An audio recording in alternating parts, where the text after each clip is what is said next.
All right. Hello, everybody, and welcome to our first bonus session. I'm really excited to see how this goes because this is going to be the first session we have that is around a really specific topic. So we're going to be looking at and calling in specifically Jesus. He was the one who really showed up for this because in terms of legacy work, well, everybody in the world knows his legacy. And not to dive into the channeling early, but yesterday I was on a long drive actually going down to see mom. And he started coming through for this session. And I had to actually ask him to back off because I was in the car and I couldn't write anything down. But one of the things that he said in the car was that you really can't care if people don't understand or misinterpret your work, which, yeah. Because Christians, especially the American variety. But anyway, I'm really, really excited about this session. I'm really curious to see what comes through, and we will definitely have time for individual questions. I'm going to leave plenty of time for that. But, to begin with, so legacy work this is a term that I just learned fairly recently. But of course it's really just, your big work in the world. And I feel like everybody who participates in this kind of work and, shows up for this, this kind of healing and this kind of energy and this kind of love, there's something really specific you're here to do with that. And it's really very important work, whether that work is something creative or something job related, or it's just how you are in the world.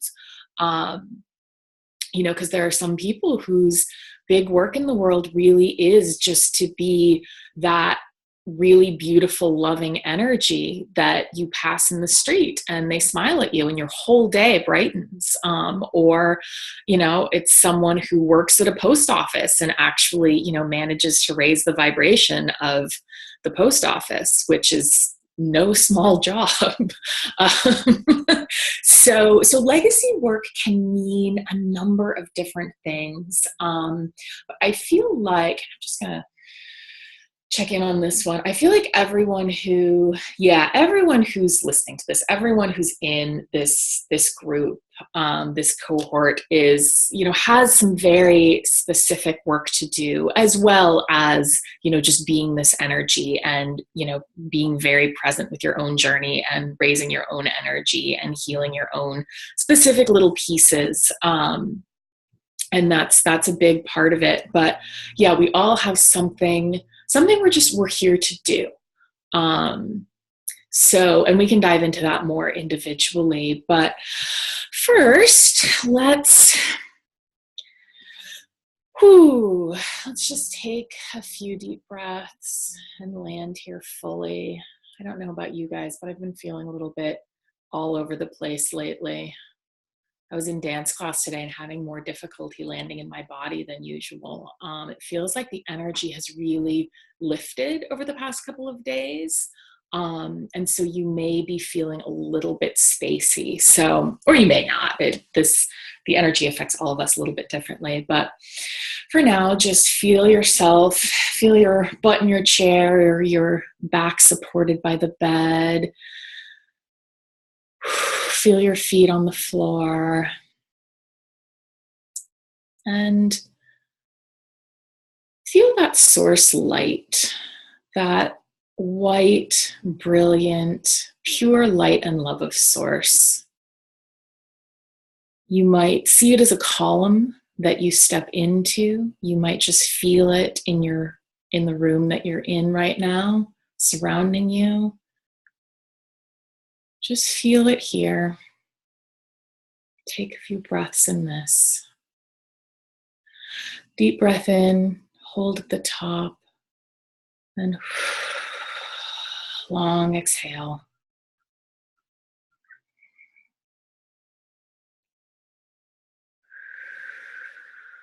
When calling your higher self, ask her to be with you here now. Ask her to connect your spiritual heart with your physical heart.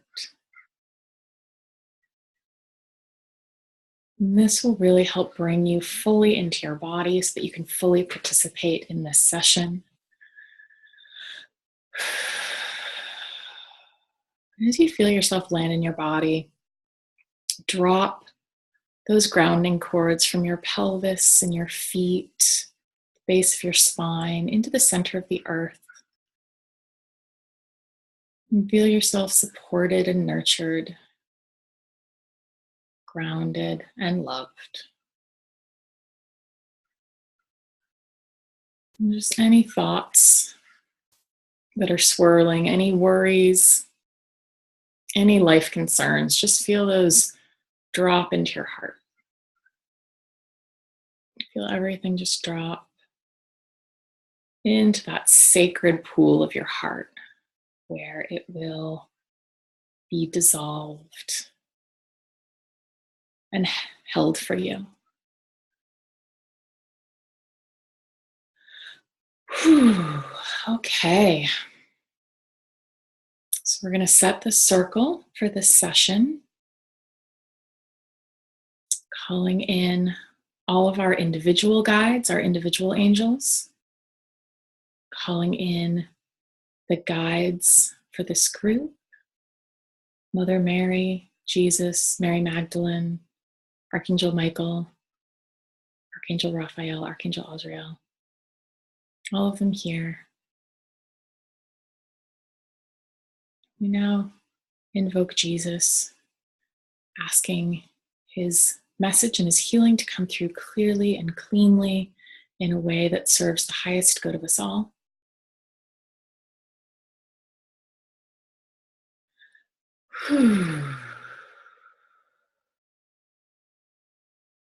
Okay, so I'm actually getting guided to share a little bit of my own experience around, what I call this big work in the world or legacy work, just to give you a little bit of, it's always easier to relate to this stuff in a story, in an individual story, than bigger concepts. So, so for me, and I know a lot of us are writers here. For me, I've always been a writer. When I was a kid, I was writing little stories in my notebooks, and I've just always been a writer.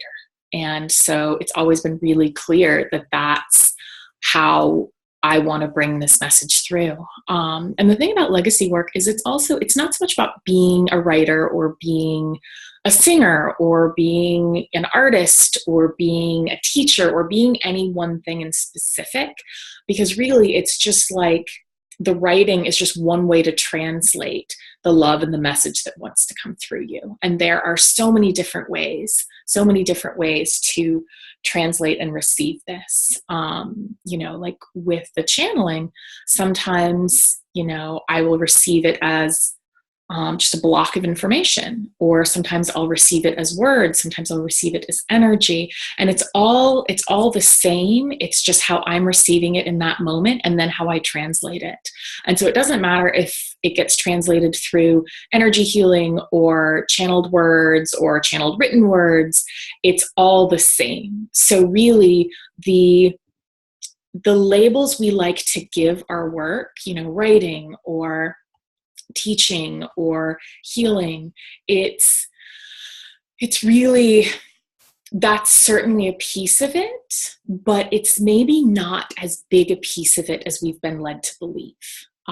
So if you feel like, I'm a writer and I need to write my book, yes, if that sounds like fun, if that feels guided, if it feels like it's coming through you, or it feels so strong that you need to show up for it continuously, even if it doesn't feel like it's flowing, that's great.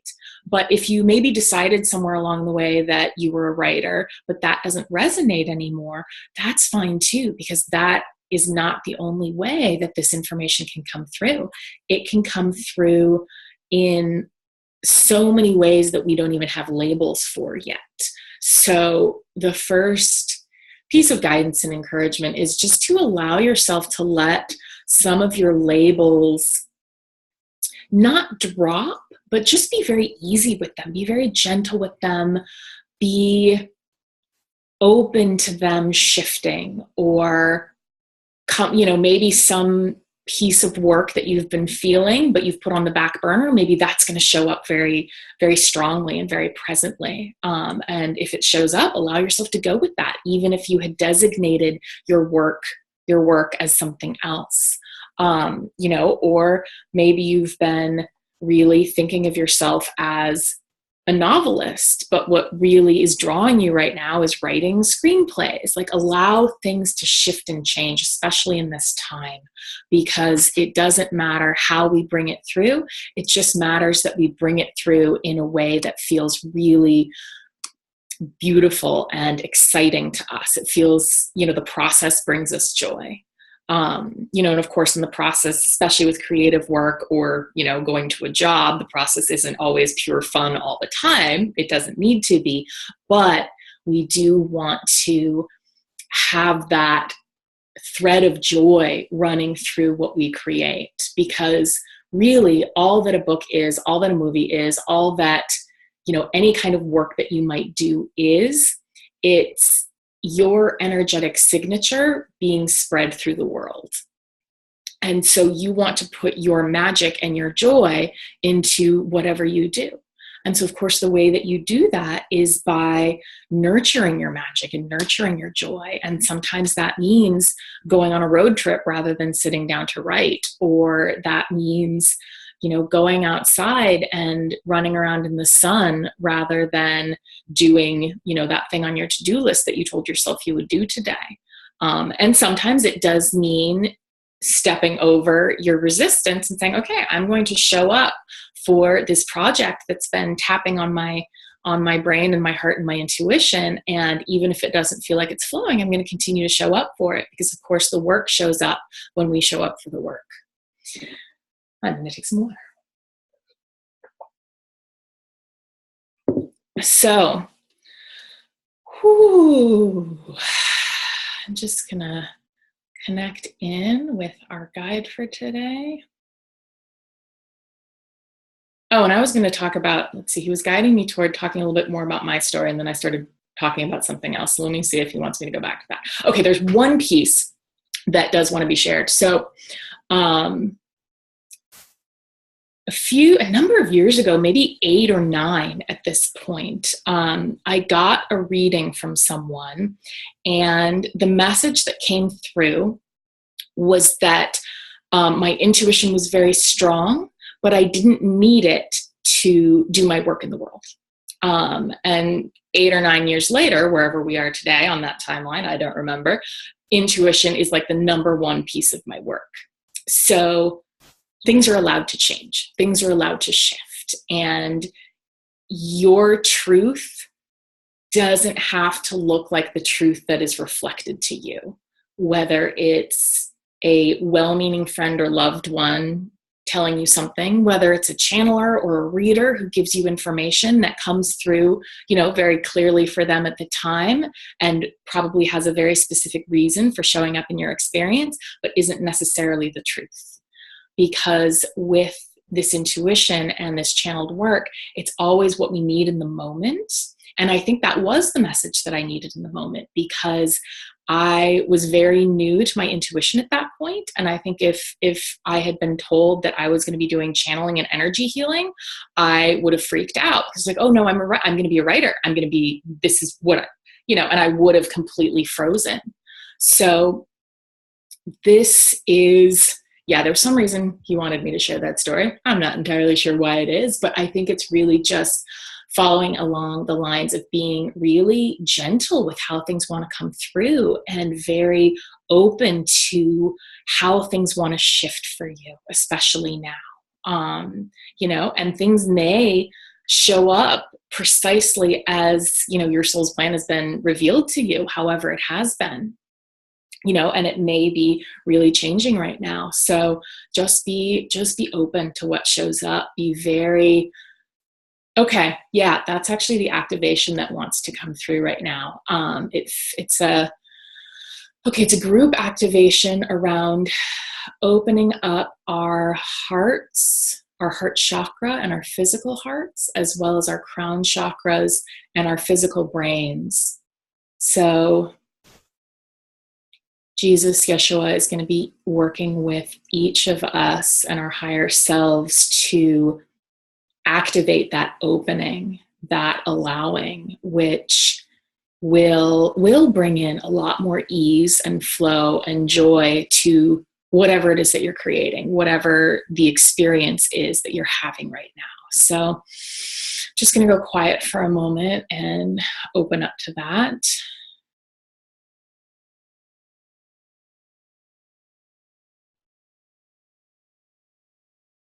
Okay, so he's going to be working with each of you in turn.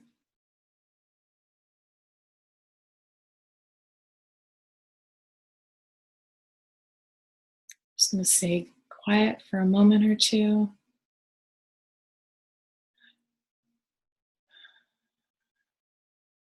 You may feel this, you may not, doesn't matter.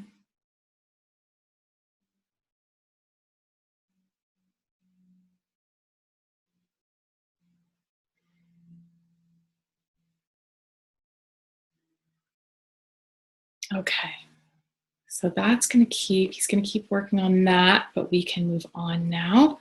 Let's take a bit more water.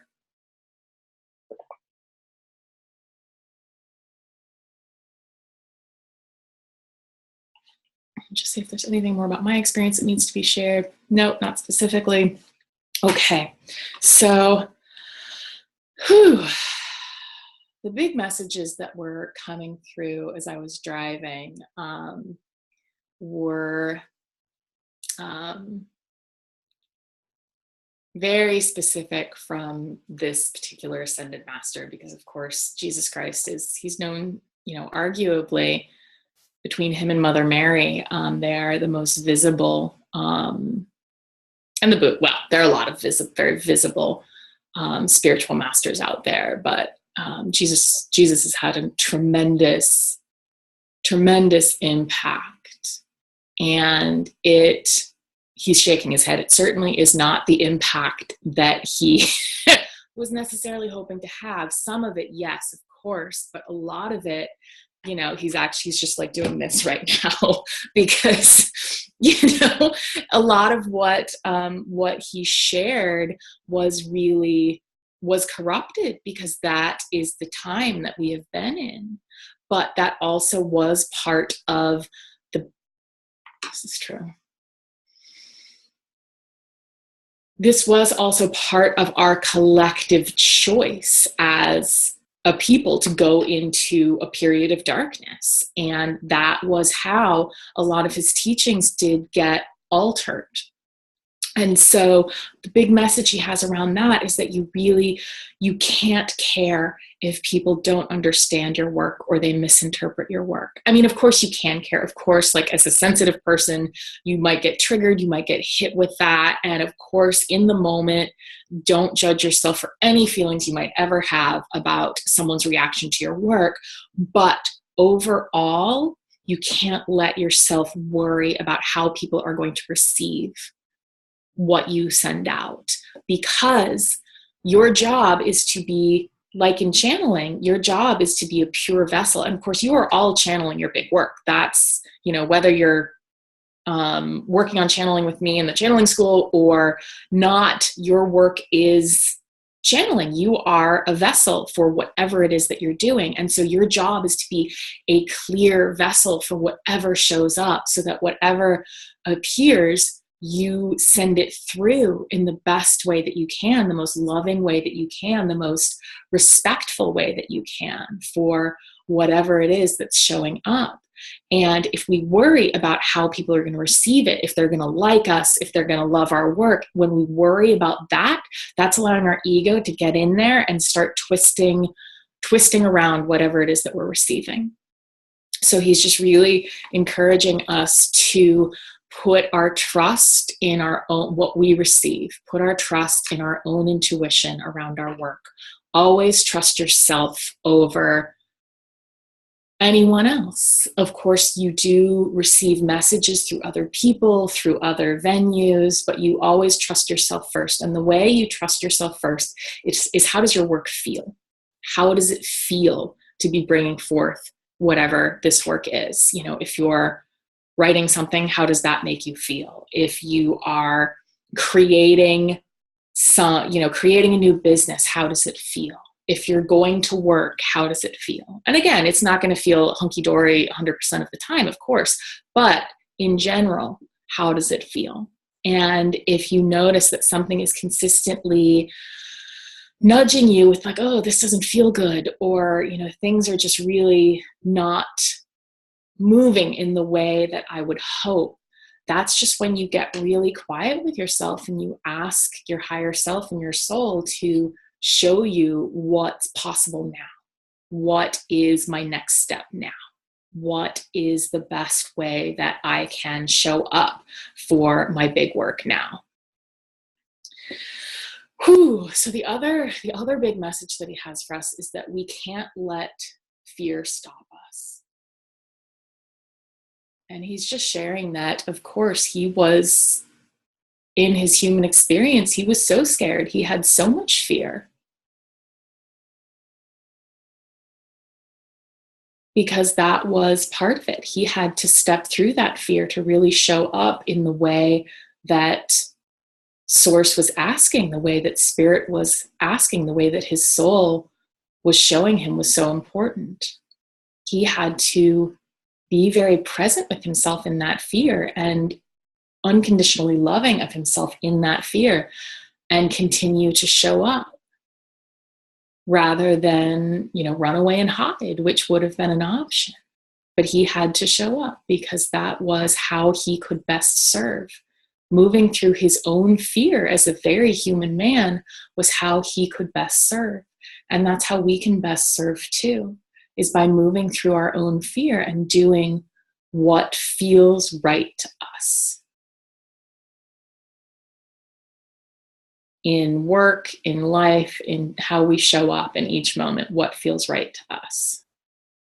What feels right to you in that moment?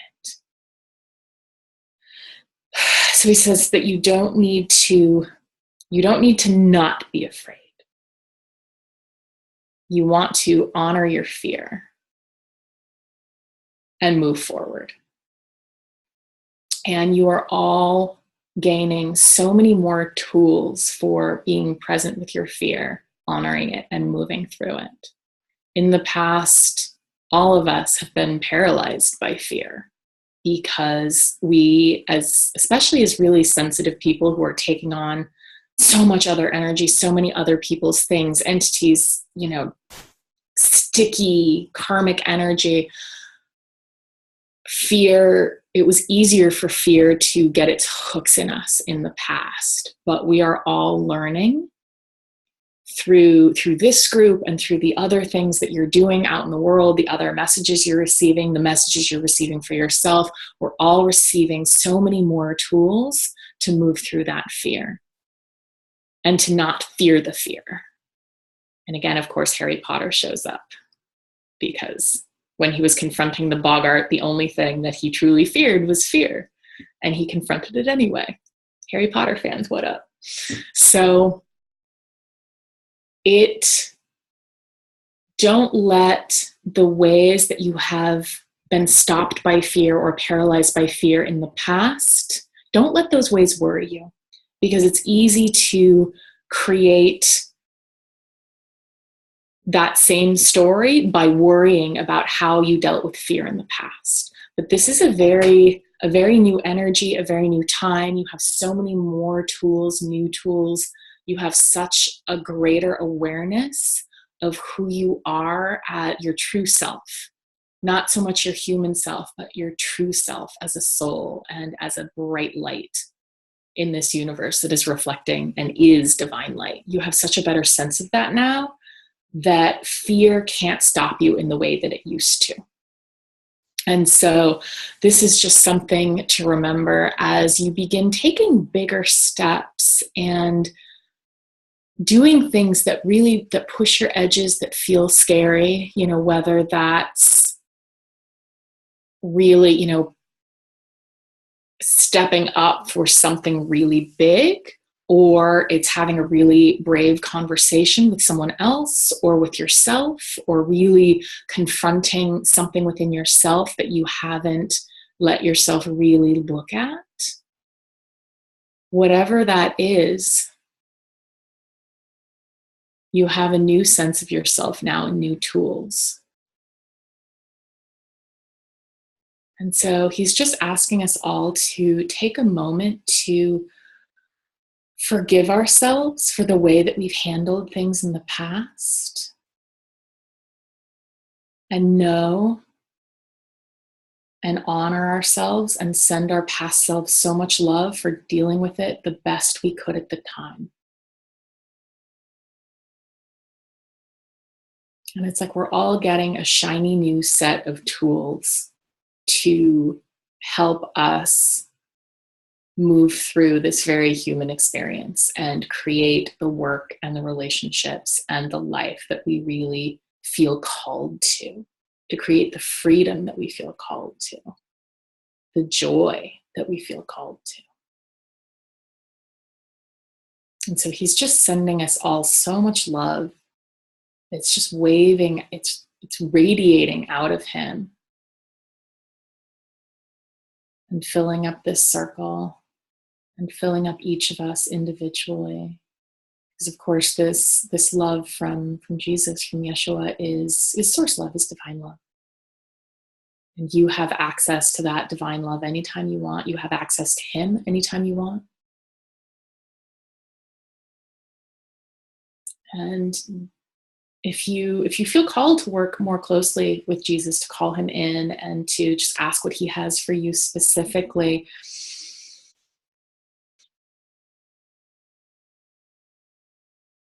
he is really good at helping us step over fear.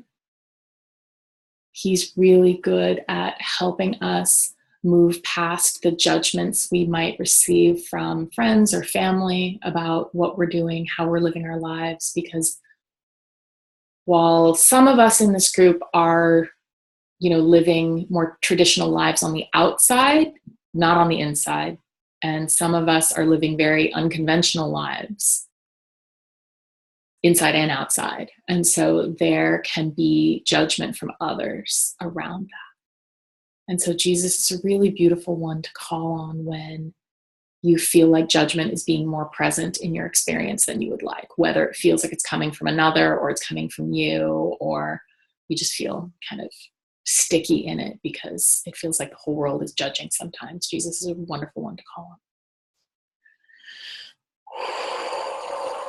So the other message that he has, and I think we can move to more individual work, is that with this human experience, there is no such thing as perfection, but at the same time, everything you do is perfect always. So when you're creating your work, when you're creating your art, or stepping into what's next in your career, or looking at how you can really serve the world in the way that you are meant to do. And each one of you has one of a kind, unique, individual encoding of source light, and a very unique way of sharing your own experiences and your own light in a way that is needed by so many other people in the way that only you can share it, because we all resonate with things differently. And so we all have contracts with many, many, many, many, many people to share our work with them at the right time, the time when they can hear it. Or if they can't hear it in that moment, to plant a seed that will come to fruition later. So the way that you work individually, specifically, and you will know how you best work when you feel that feeling of joy. For me, for instance, like when I'm writing my animal stories, because I just love them, like I'm so connected with animals, that's when I feel a lot of joy. That's when I just get really excited and I know that I'm creating something I really love. And so when you're in that space of joy, that's when you know that you are hooked in with what it is that you are here to bring forward. And so he's just really encouraging us to not get caught up in, okay, I need to do this right. I want this to go really well for me. I want it to serve certain purposes. And so I'm going to get it just right so it will do all of those things. So he's really encouraging us to step back from that because that's how we get tangled up in ourselves. So he really just wants you to flow with that joy when it comes through, and do it messy, do it imperfect, do it sooner than you were planning. Do it now. Begin it now. If you have an idea, instead of writing down the idea, spend 5 minutes beginning to create the idea. It doesn't mean you have to finish the idea, but you will start anchoring the idea into the world in that way. And there's a lot of creative flow right now. Actually, this week is feeling very creatively juiced. So if you have a brilliant brainstorm, just give it 5 minutes, give it 10 minutes, give it half an hour, and just play with it and see what comes through. Might be something you put away. It might be the beginning of your next thing.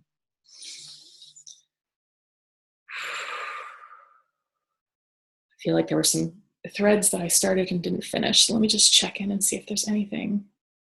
Okay, there are 2 things that still need to come through before we can do individual work. What are those 2 things?